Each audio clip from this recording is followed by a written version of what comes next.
去年国内有3000个人因为交通事故死亡。行政院伫8月通过《道路交通安全基本法》的草案，送立法院审议。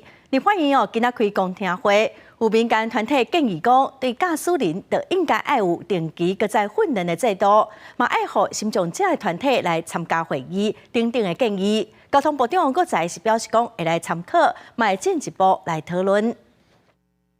用路人明明行伫个斑马线顶悬，却互倒滑的乌色的修理车直接弄着。搁来亲像这种道安事故是一直出现，想要买红叫做是行人地狱。道路交通安全基本法的草案公听会，找各部会和专家学者来做会研议。1970年日本道路交通的事故达到16765人次，同年订定交通安全对策基本法。那它在2022年的死亡人数已经降到2610人。希望讲下当学日本，这个国内已经等20档的草案，拢总是分作5章27条，内容包括点成人交通安全设施优先改善项目、成立院及交通安全汇报等等。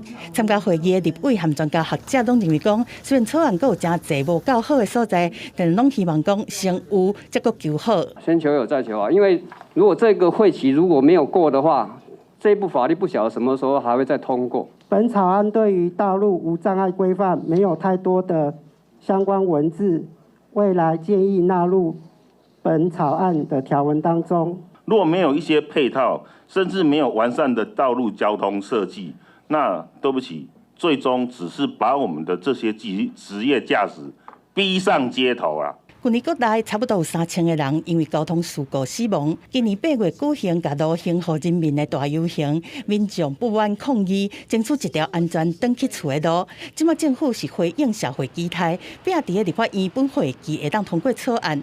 有学者嘛希望讲，设国会监督机制来增加人民参与制度，避免草案敢若是变作参考的指标尔。